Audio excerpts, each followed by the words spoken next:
Kepentingan saya bersama kuasa hukum saya mewakili 12 orang terlapor untuk bertemu beraudiensi dengan Ombudsman tanggal 5 Agustus 2025 adalah agar kami harapkan Ombudsman sebagai pengawas independen dapat menyatakan bahwa proses pemeriksaan terhadap para pelapor tidak sah atau cacat prosedur jika dilakukan sebelum bukti diverifikasi. Ombudsman bisa mendesak agar ijazah asli Joko Widodo ditunjukkan karena merupakan dokumen publik menurut Undang-Undang Keterbukaan. Assalamualaikum warahmatullahi wabarakatuh. Balik lagi teman-teman di channel Kajian Online. Roy Suryo CS ngaku kehabisan bukti. Ya teman-teman, bukti terakhir yang Roy Suryo bawa dari Australia untuk menjatuhkan Wakil Presiden Gibran Raka ternyata tidak begitu efektif.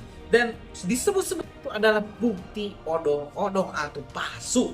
Ya, bukti abal-abal yang dibawa Roy Suryo terkait identitas pendidikan, riwayat pendidikan dari Wakil Presiden Gibran Raka Buming Raka ternyata tidak didapat dari Universitas Sydney langsung, tapi hanya pengakuan-pengakuan orang-orang yang sangat tidak objektif. Ya teman-teman, ini menarik sekali. Rosyidok ini sudah berada di ujung tanduk. Dirinya harus meratapi nasibnya dengan hukuman 12 tahun penjara, itu yang paling berat dari antara 7 tersangka lainnya.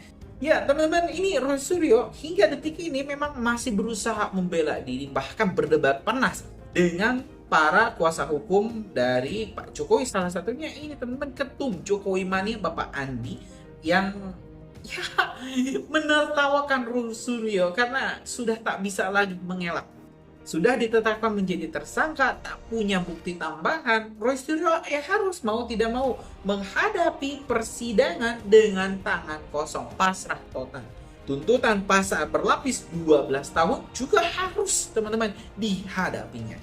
Nah, gimana sih perdebatan panas ini antara kedua kutub? Kita bakal sama-sama tengok, dan ya gimana respon Rusya yang sudah mengaku saya pasrah, saya bakal menerima hukuman apapun yang akan dijatuhkan kepada saya. Nah, ini bakal menarik untuk kita simak. Yuk teman-teman, langsung saja kita tonton informasi selengkapnya.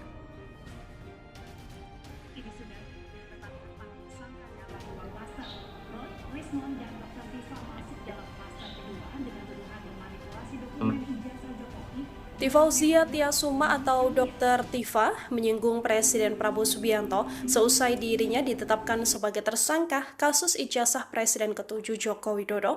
Dr. Tifa kini berharap pada keadilan yang ditegakkan oleh Prabowo atas kasus yang menjeratnya. Ungkapan ini disampaikan Dr. Tifa melalui akun X pribadinya pada Sabtu 8 November 2025. Dr. Tifa mengaku akan menghadapi penetapan tersangka dirinya dengan tegar dan kepala tegak. Dr. Tifa juga menyebut dirinya sedang menghadapi kekuatan yang meletakkan keadilan dan kebenaran di bawah telapak kaki mereka. Dr. Tifa pun percaya bahwa nantinya Presiden Prabowo Subianto akan menegakkan kebenaran dan juga keadilan. Dr. Tifa juga menyebut bahwa dalam usia senjanya nanti, Prabowo akan meninggalkan warisan berharga bagi bangsa, yakni keadilan dan kebenaran. Seperti diketahui, Dr. Tifa kini resmi ditetapkan sebagai tersangka oleh Polda Metro Jaya pada Jumat 7 November 2025. Ia masuk klaster kedua bersama Roy Suryo dan Rismon Sianipar. Dr. Tifa kini terancam pidana maksimal 12 tahun penjara lantaran diduga telah sengaja mengedit dan memanipulasi data pribadi ijazah milik Jokowi. Berdasarkan hasil penyidikan, kami menetapkan 8 orang sebagai tersangka yang kami bagi dalam dua klaster. Antara lain 5 tersangka dari klaster pertama yang terdiri atas bersama ES, KPL, MRF, RE, dan DHL. Untuk tersangka dari klaster ini dikenakan pasal 310 dan atau pasal 311 dan atau pasal 160 KUHP dan atau pasal 27A atau pasal 45 ayat 4 dan atau pasal 28 ayat 2 atau pasal 45 ayat 2 Undang-Undang ITE. Untuk klaster kedua dibuat oleh hasil pemeriksaan dari puslapor Polri dalam aspek analog dan digital. Berdasarkan temuan tersebut, penyidik menyimpulkan bahwa para tersangka telah menyebarkan tuduhan palsu dan melakukan edit serta manipulasi digital terhadap dokumen ijazah dengan metode analisis yang tidak ilmiah dan berdasarkan publik. Selanjutnya, penyidik akan berkoordinasi dengan Kejaksaan DKI Jakarta untuk proses hukum lebih lanjut. Pada kesempatan ini, kami tegaskan bahwa penanganan perkara yang kami lakukan murni proses penegakan hukum. Kemudian seluruh tahapan juga dilakukan secara profesional, proporsional, transparan, dan terbuka. Oleh karena itu, kami menghimbau kepada masyarakat untuk bijak dalam menggunakan media sosial. Jangan mudah terprovokasi oleh informasi yang tidak benar, serta selalu melakukan cek dan klarifikasi sebelum menyebarkan sesuatu. Mari kita jaga bersama suasana yang sejuk, aman, dan tertib agar ruang publik bisa selalu nyaman. Kepentingan saya bersama kuasa hukum saya mewakili 12 orang terlapor untuk bertemu beraudiensi dengan Ombudsman tanggal 5 Agustus 2025 adalah agar kami harapkan Ombudsman sebagai pengawas independen dapat menyatakan bahwa proses pemeriksaan terhadap para pelapor tidak sah atau cacat prosedur jika dilakukan sebelum bukti diverifikasi. Ombudsman bisa mendesak agar ijazah asli Joko Widodo ditunjukkan karena merupakan dokumen publik menurut Undang-Undang Keterbukaan Informasi Publik tahun 2008 nomor 14. Dan Ombudsman bisa menyatakan bahwa ekspresi ilmiah dan kajian berbasis data tidak bisa serta-merta dianggap ujaran kebencian atau hoaks atau pencemaran nama baik. Jika ditemukan bahwa penetapan pelapor sebagai terlapor bertentangan dengan prinsip keadilan, maka Ombudsman bisa merekomendasikan penghentian pemeriksaan atau SP3. Dalam kasus berat, Ombudsman bisa menyarankan kepada instansi terkait untuk memberikan klarifikasi publik atau pemulihan reputasi pelapor. Tifausia Tia Suma, atau lebih dikenal dengan nama Dr. Tifa. Dokter satu ini sepertinya memang tidak berniat benar-benar menjadi dokter. Karena ketertarikannya bukan mengobati pasien, tapi mengurusi ijazah orang lain, bahkan sampai ke makam. Dia lebih aktif di politik dibanding mengabdikan ilmunya untuk menyelamatkan orang lain. Tapi tidak heran, karena ternyata Tifa ini terafiliasi ke salah satu organisasi terlarang. Nah, pada kesempatan ini saya akan fokus untuk membongkar kepalsuan dan kedunguan dokter sesat satu ini. Saya akan membeberkan 11 bukti yang bersumber dari jejak digital yang menunjukkan bahwa Tifa ini tidak lebih dari seorang penipu dan punya agenda politik jahat. Pertama, Dr. Tifa ini ternyata aktivis ex-HTI. Jadi agenda orang-orang HTI yang sudah dibubarkan oleh Pak Jokowi itu sebenarnya itu ya, Bib? Ya, Termasuk Tifa itu kan kalau nggak salah juga aktivis HTI, ya kan? ex-HTI. Ex-HTI. Iya, Termasuk juga Rizal Fadila. iya. Jangan-jangan juga Refli Harun juga sudah terkontaminasi juga ikut paham-paham Darul Islam ya. Iya. Jadi sebenarnya kebencian yang mereka tebarkan ini sampai ke makam mendiang Ibu Sujiatmi pun hanya karena mereka marah ke Pak Jokowi yang membubarkan organisasi mereka HTI, ya, dan ingin membangun sebuah kepercayaan kepada masyarakat. Jangan lagi dengarkan Jokowi dan keluarganya, kan begitu ya, Bib ya. Dan termasuk juga membangun aktivitas-aktivitas ya untuk masyarakat atau rakyat tidak percaya kepada lembaga-lembaga negara. Apa seperti itu? Betul. Karena apa? Karena mereka meyakinkan negara mengusung Pak Jokowi ini penuh dengan kepalsuan. Berdasarkan konsep mereka dengan propaganda ijazah palsu, dengan propaganda makam ini. Walaupun mereka punya data otentik, punya apa? Sebenarnya mereka tahu ya sebenarnya ijazah Pak Jokowi ini asli dan lulusan UGM kan, tapi dibangun framing karena ada desain. Ada desain jelas.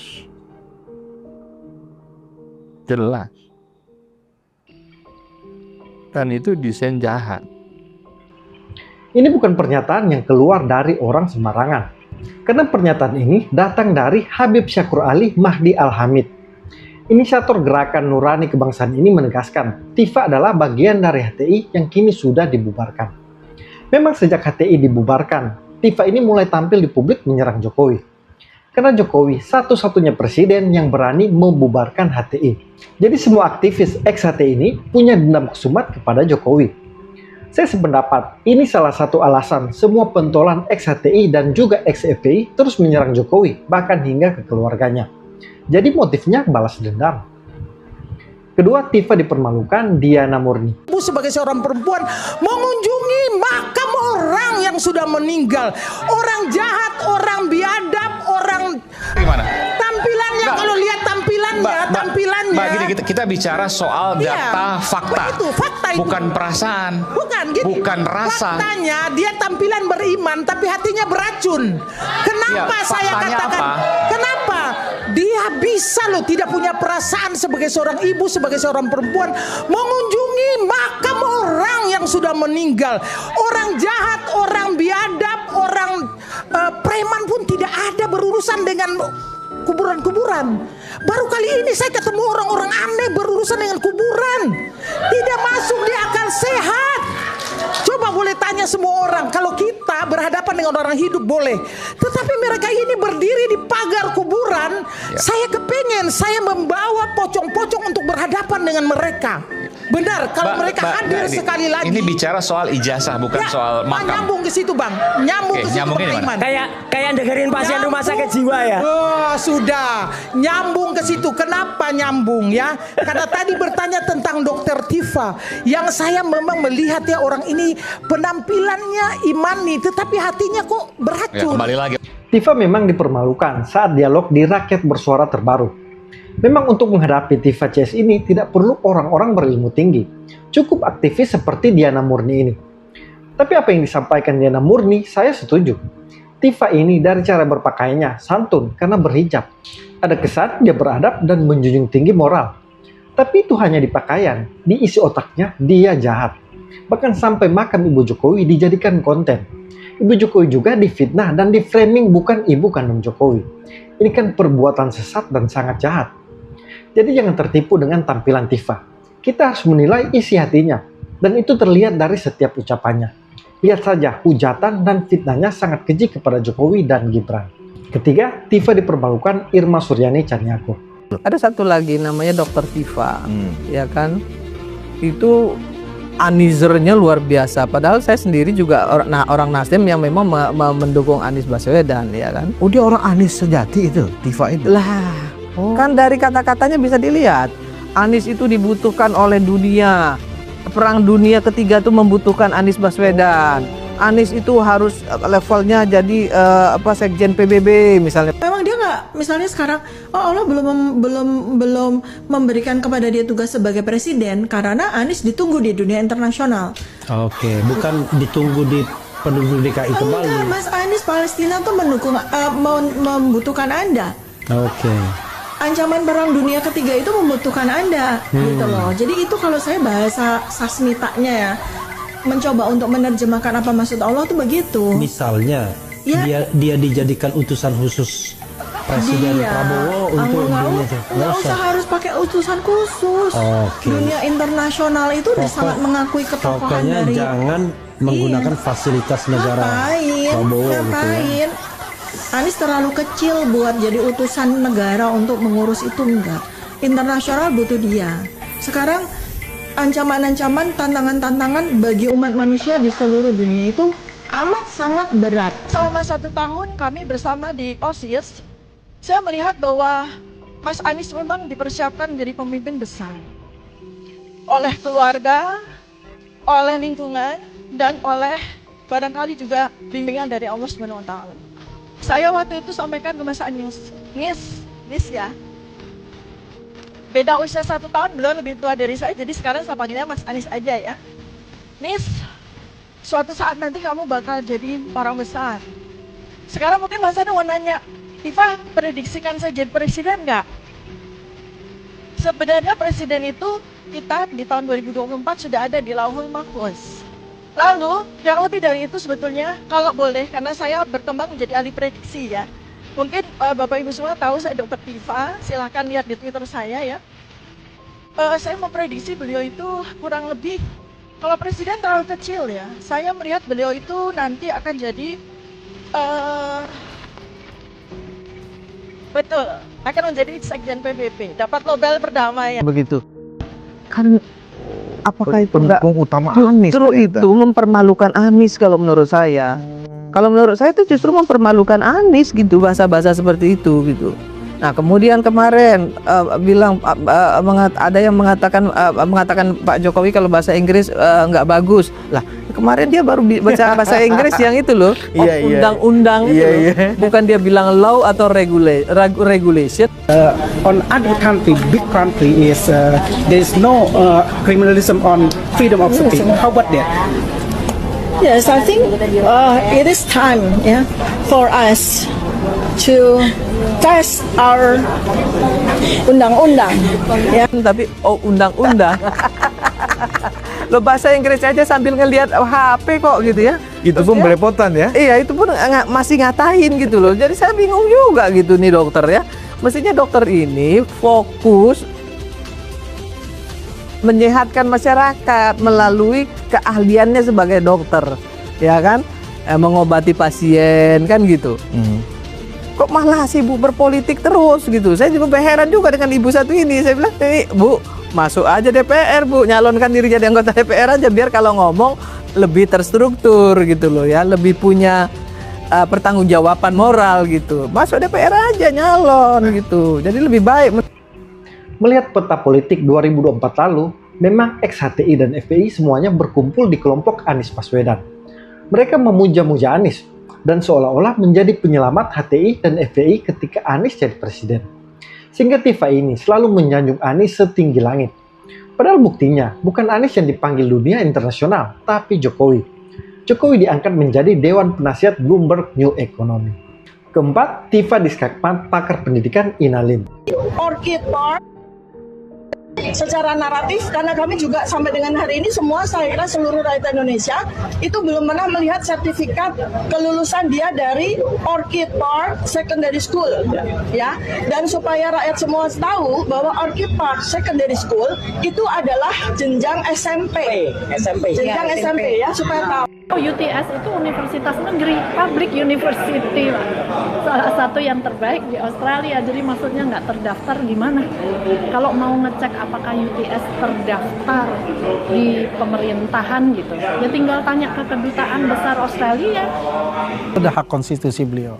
Dengan keyakinan kita itu terhadap apa yang dikatakan oleh semua institusi negara termasuk penerbit ijazah itu adalah UGM mengatakan itu sudah final, itu artinya ijazahnya beliau asli dan beliau hadir berkuliah karena banyak sekali mungkin lebih dari 100 barang bukti ketika beliau baru masuk sampai beliau selesai dalam studinya dan di wisuda, yang kemungkinan tidak ada satu barang aja yaitu karcis bisnya waktu dia kuliah. Dan barang buktinya nggak cocok semua, katanya sarjana, barang buktinya sarjana muda, biaya pembiayaan semesternya hanya sampai semester 2, KKN-nya tidak cocok waktunya. Itu kan bisa kan dilihat dari UGM, kan UGM sudah mengatakan kita punya nih dari 1 sampai akhir, nanti UGM dibuka kalau oknum di pengadilan. Nggak apa-apa buka. Ijazahnya ada nggak di pengadilan? Kalau gitu saya mau nanya ke Prof Ibnu. Prof Ibnu sebenarnya di mana sih unsur pidananya, padahal ini kemudian tadi berkelit bahwa Mas Roy bilang bahwa ijazahnya ini diambil dari media sosial ya, salah satunya. Itu makanya mohon maaf untuk Pak Kapolda ya, Pak Irjen Asep ya, tolong nasihatin benar abuannya benar nggak? Informasi yang masuk ke Irjen Asep, saya mengedit ya, saya dan pada itu mengedit kemudian ijazah, kemudian mengedarkan palsu. Wow, itu kebohongan publik. Tidak ada yang namanya kami mengedit sama sekali. Jadi ini jangan menimbulkan kesalahan, dan karena gara-gara diedit itu katanya itu yang menjadi alasan unsur untuk penetapan menjadikan tersangka. TSK. Salah besar Bapak. Jangan mau ditipu anak buah Bapak. Kalau gitu menurut Prof Ibnu sendiri di mana unsur pidananya sehingga membuktikan bahwa Roy Suryo CS ini masuk dalam unsur pidana, termasuk juga dengan pengenaan pasal Undang-Undang ITE dalam kasus ijazah palsu Pak Jokowi ini, tudingan? Ya, gini Mbak. Ini yang menarik. Jadi pertama kan 310, 311 dalam KUHP. 310 itu sebagai pencemaran nama baik. Pencemaran nama baik itu bersifat subjektif terhadap pengadu, yaitu Pak Jokowi, terhadap ucapan-ucapan, tindakan-tindakan yang merasa diri Pak Jokowi menjadi tercemar. Itu yang potensi kayaknya agak sulit untuk terbantahkan. Yang agak menarik adalah yang 311. 311 ini adalah sebagai fitnah, tuduhan bahwa apa yang dilakukan itu adalah fitnah palsu. Nah, oleh karena itu sebagai cara yang terbaik 311 ini tidak hanya pencemaran tapi juga bagaimana membuktikan kepalsuan tadi. Walaupun di sini besok itu bukan tentang delik pemalsuan, tapi karena 311 itu adalah sebagai fitnah yang terkait dengan dugaan tindak pidana pemalsuan, itu harus dibuktikan. Oleh karena itu mau tidak mau yang menarik besok dalam suatu peradilan ini, mau tidak mau dalam 311 ini selain pencemaran baik adalah tentang pembuktian kepalsuan tentang ijazah dugaan tadi.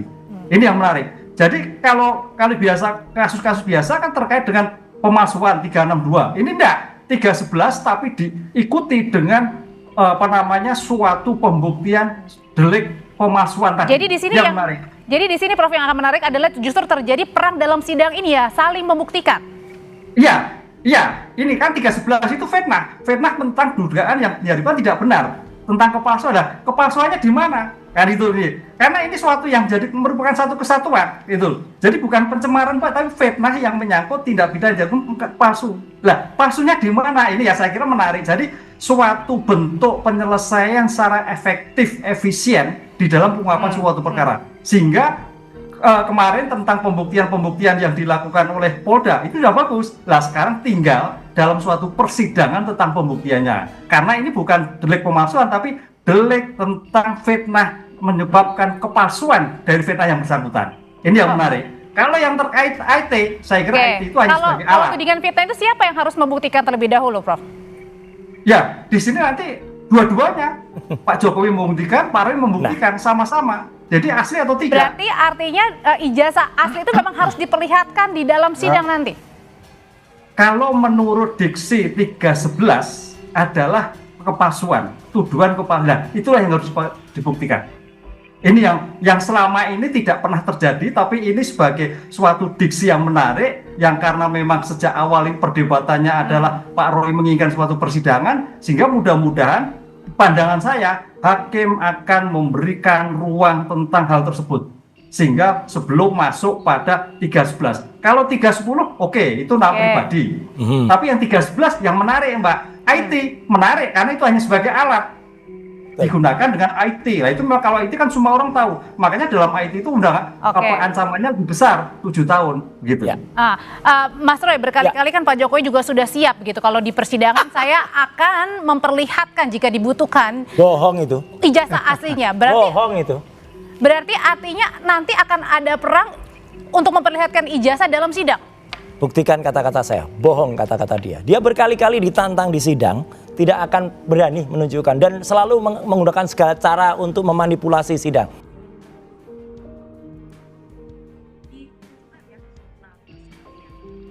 Ya teman-teman, barusan kita sudah melihat perdebatan panjang antara Roy Suryo dan juga Ketua Jumat Pak Andi. Ya saling serang, saling sanggah terjadi. Yang jelas teman-teman, Roy Suryo sudah ditetapkan jadi tersangka. Kita bakal tunggu pengadilannya. Kita nggak akan terlalu banyak komentar karena ya takut nanti Roy Panci makin play victim, play menjadi ini orang yang paling tersakiti, bermain menjadi orang yang paling suci, disebut-sebut ya saya dikriminalisasi lah bla bla bla. Padahal dirinya sendiri tahu memfitnah itu dilarang.